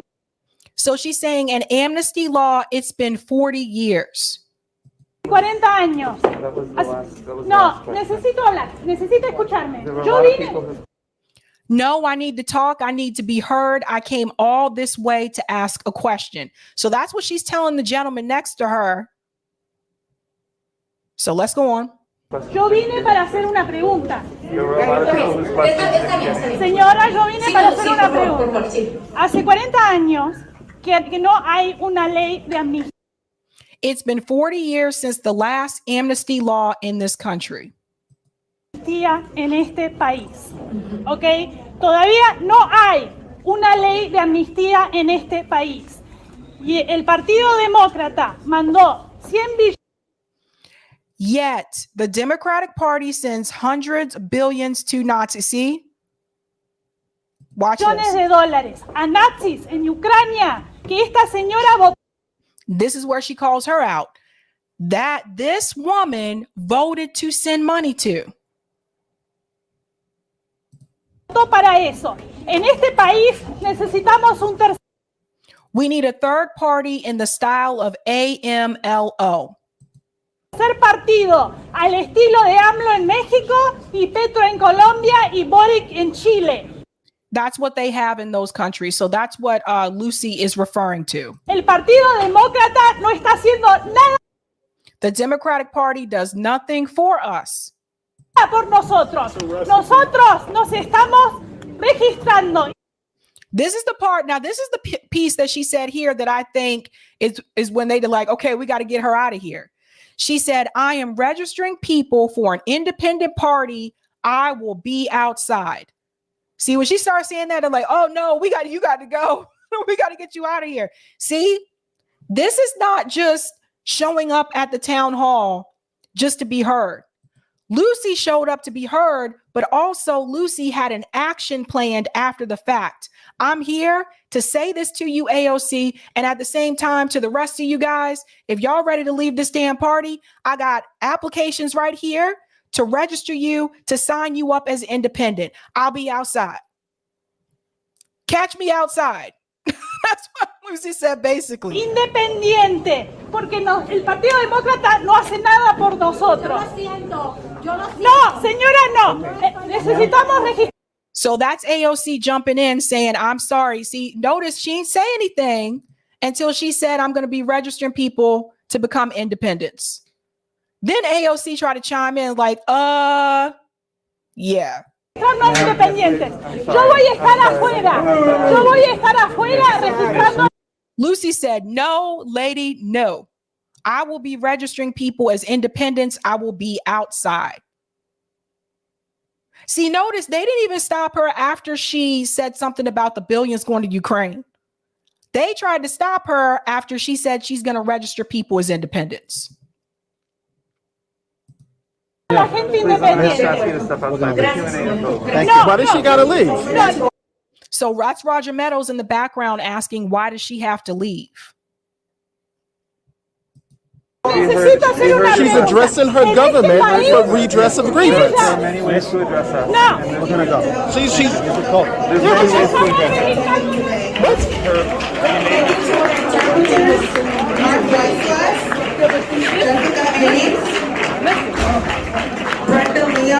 So what Roger Meadows said is like she's addressing her government, which she has the right to do.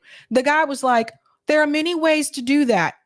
But Lucy has already tried those ways. I know this because I've talked to her about this multiple times. I've spoken to her about it multiple times. Lucy has already done this. She's called AOC's office. You know, she's one of the people that like write a letter. She's already done all this stuff. Those are the other ways that he's talking about. The ways where they can ignore you is what he's referring to. But it wasn't just Lucy, because they came in strong. Lewis, he was also a part of Camp Dada. He also was there, and he started criticizing AOC and the two-party system altogether. Listen to this. The system has been failing for the past 50 years under both parties. Both parties. It's a systemic thing. It's not just your committee seats. It's a systemic thing for decades.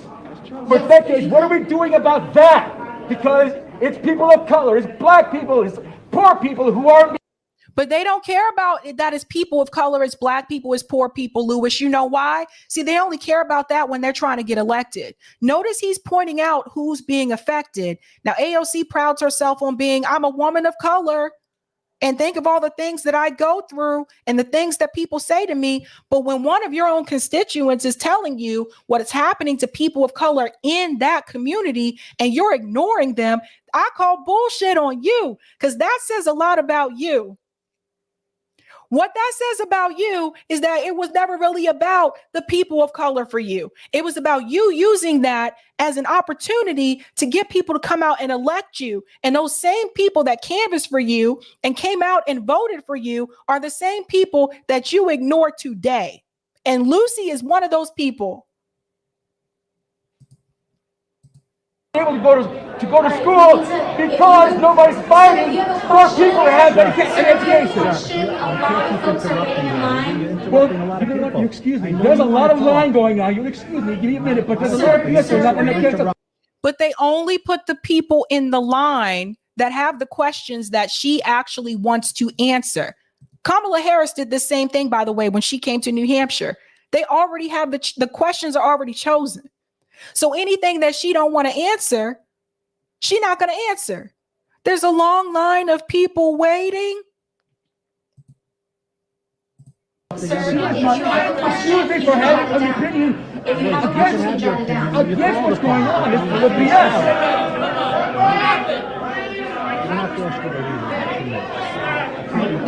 You know what? Yeah, well, it's not a BS. The system has been failing for the past 50 years under both parties. The system has been failing for the past 50 years under both parties, is what Lewis is saying. Both parties. It's a systemic thing. It's not just your committee seats. It's a. See what he said? It's a systemic thing. It's not just your committee seats. And look at the people in the room, you guys. This was something I noticed too. Most of the people in the room are older, right? I went to a town hall meeting before here in Massachusetts. I think myself, my husband, and our friend, we were the youngest people in the room. most of the people that come to these types of meetings tend to be older people. We got to change that. Let's go on. It's been a systemic thing for decades. For decades. What are we doing about that? Because it's people of color, it's black people, it's poor people who aren't able to go to school. She don't care about those black, poor people of color anymore. She don't care about that anymore. She's not running for election right now. So she don't want to hear that right now. Now, Roger Meadows was also there. And Roger did something which I think was very helpful too. Educating people, just straight up educating people outside of the meeting, saying, yo, let's leave the party. So Lucy shared this and she said, video of Roger Meadows educating us on why we have to start registering independent, no party, to start pressuring the Democratic Party to start doing what we actually want. We got to make these politicians scream uncle. So it's not just about showing up to complain at AOC. It's also about action after the event. So listen to this. Especially in New York City, because you know the population of the state is? Okay, all right, no problem. It's okay now. Yeah. 19.5 million, okay? 8.5 million live in the 5 boroughs. Oh, yeah. A little under 3 live east of Queens, right? And like 11.5 upstate. And I looked, there's about 13 million that are registered, okay? But in these elections, during the presidential election years, okay, so Obama was like 7 million, 7 point blah, blah, blah million. And then like the little midterms after that, only maybe 3 million vote or something like that. So it's very low in the gubernatorial midterm elections. So you really don't need that much, even though there's like the highest turnout was Trump, and that was like 8 million. You feel what I'm saying? But normally these elections in New York State are like 6, 5. You know, this last election it was like 5.9 million that voted. So if we had an initiative, it wouldn't really be that much to get people to come out to vote when they see something that they can fight for that's like, oh, I want this. You know what I'm saying? You don't even have to wait for the legislature to get it done. You could be, oh, we could do this shit ourselves. Yeah, that's true. You feel what I'm saying? There you go. So I figured that maybe. See, again, educating the people and letting them know, listen, what are we waiting on them for? We can do this ourselves. If we could get more people registering independent, that'll put some fear in, you know, like Senator Rivera, who's the New York Health Act sponsor, he didn't want to do it. There you go. So if you're not following Lucy, follow Lucy on Twitter. Her handle is at LucyKen22, and you can see more of these videos. I believe Jose was also there. LaRouche, do I have that one? Or is that the last one? Oh, I didn't get to that one. I lost that one. Shoot. Okay. Anywho, let me get on to this part here, because it's not just Lucy and Roger. You guys know Medea Benjamin, amazing activist. She's a part of Code Pink, actually co-founder of Code Pink. She also has been pressing politicians on this issue. So it's not just AOC, but this is the thing. You have to call them out. You have to pressure them. Don't go attacking people. Okay, don't go attacking people, but you have to put that's the thing. That's the only way you're going to get through. So here's Medea Benjamin doing a similar situation here in reference to Ukraine funding at the Brookings Institute. Listen to this. And that was a fantastic framing. And let me pick up if I could. The framing was actually not fantastic. Right now, the 2 real security threats to the world are nuclear war and the climate crisis. And unfortunately, Congressman, the way that both the Democrats and Republicans have been pushing us in this war in Ukraine, where we definitely condemn Russia, but we need negotiations. If we keep pouring billions and billions of dollars into this war, we're taking us to the brink of a nuclear war. Let's listen to the chair of the Joint Chief of Staff, Mark Milley, who said seize the moment, go for negotiations. Raise your hand here if you'd like to see negotiations instead of a nuclear war. None of you? Come on, there's got to be somebody. Actually, I'll take that as the first question because I think it's a good point. Well, I was asking the audience that actually, but I know, and Michael, I know you're a big cheerleader for the Iraq War and for other wars, so you don't really have a lot of legitimacy when it comes to using diplomacy, not war.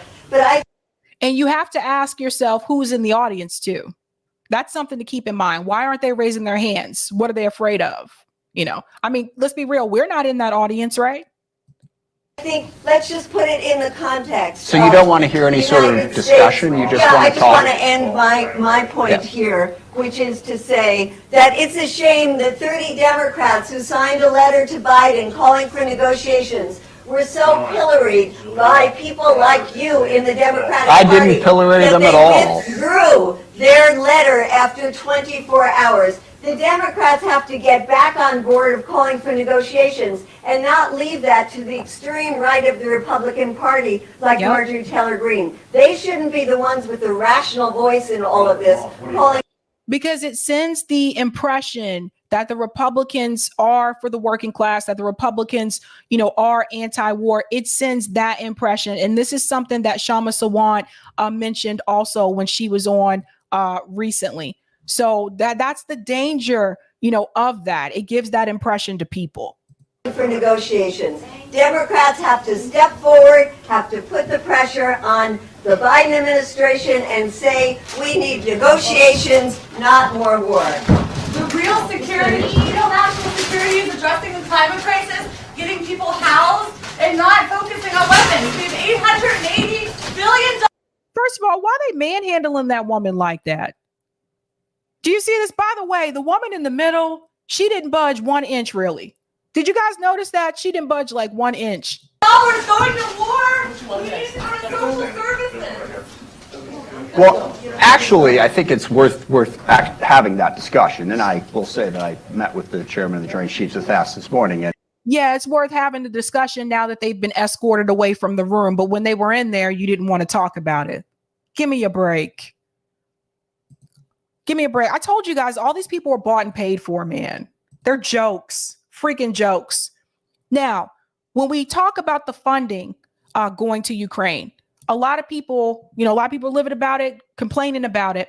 I want you to understand a lot of times the response that you receive is we have to protect the women and the children. We've heard that multiple times, right? Women and the children. But women and the children are still dying as long as there is war. And if it is so important about the women and the children, then why would that be the last thing that you would mention? Why would you mention the humanitarian piece last?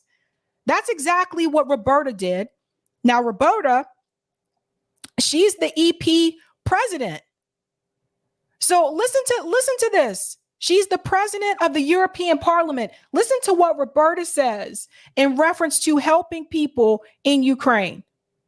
So we have to continue to increase our financial help, our logistical help, our military help, and our humanitarian help. 4 million Ukrainians live in Europe still, who have left Ukraine last year. Militarily, we need to increase our assistance, and we need to listen to what the Ukrainians are asking us to deliver and not look away from that request. On financial help, first 3 billion of 18 billion disbursed yesterday, and on logistical help, where it comes to what we need to make sure that the millions and millions of Ukrainians every day continue to live their life with protection, with access to basic services, we need to deliver. What's wrong with her argument? Let's go back to the very beginning. Pay close attention to what she says first. Like, this really threw me. I was like, did she really just say it this way? Listen. So we have to continue to increase our financial help. Financial help first. She mentioned the financial help first. It's all about money. Money first above everything else. Everything else that she mentions on this panel, money first. Let's go on. Well, logistical help. Logistical help. Military help. Wait for it. Our military help and our humanitarian help. Why is humanitarian help last? You mean to tell me you put the financial help first above all of that? And she mentioned the humanitarian help last. That right there lets you know what is more important to her. All of them. It's all about the money. If it was so much about the humanitarian help, that would have been the first thing that she mentioned. So mask off.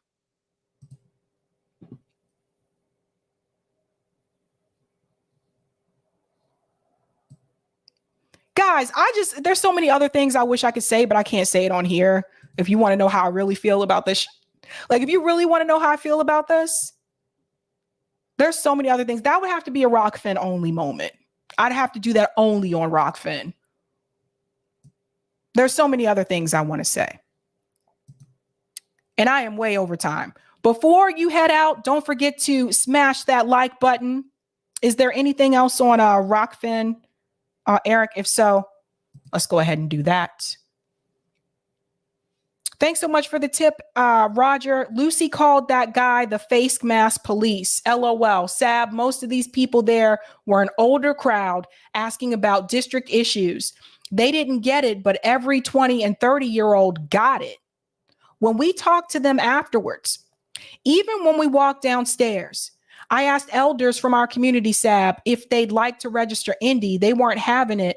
Before I had a chance to say matters is elder sister said as long as. Interesting. Yeah, a lot of the younger people get it. All right, guys, go ahead and hit that like button. I am off tomorrow. I will be back on Tuesday night for some fun. And I think we're going to exit with this clip, the entry clip that we started with, because I know some of you came in later, but I still think what she said here is absolute fire. So we're going to end on this clip.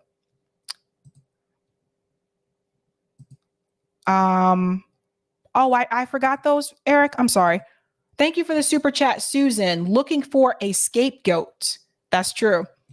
Dean Sumo, I was there. It was interesting to see, like what Sabby said, all of those questions were softball questions to make her look good. See what I tell you? Thanks for the super chat, Ed Kid. Sabby, please bring Lucy and Roger on a show if possible. Salute to them for exposing AOC. Thanks, Sabby and RBN. Delthea said, what about access to basic services in the USA? Exactly. Leroy, her saying money first hits like Madeleine Albright saying it was worth it. Exactly. Ding, ding, ding, ding, ding.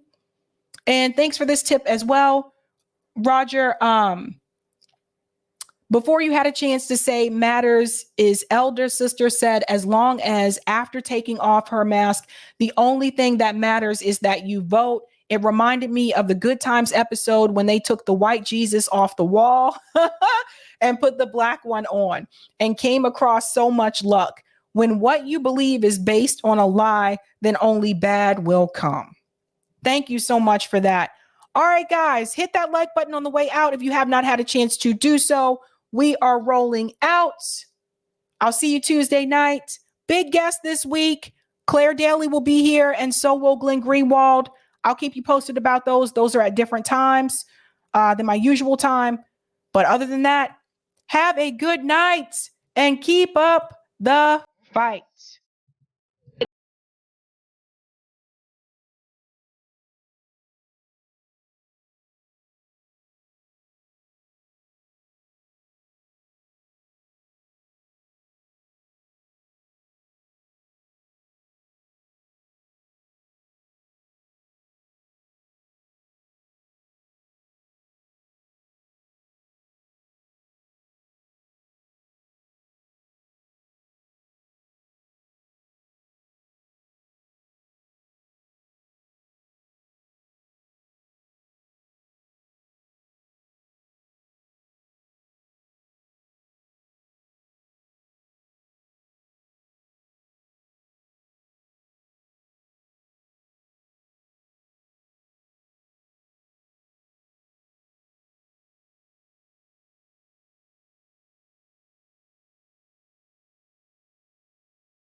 The game is fixed. Have a good night.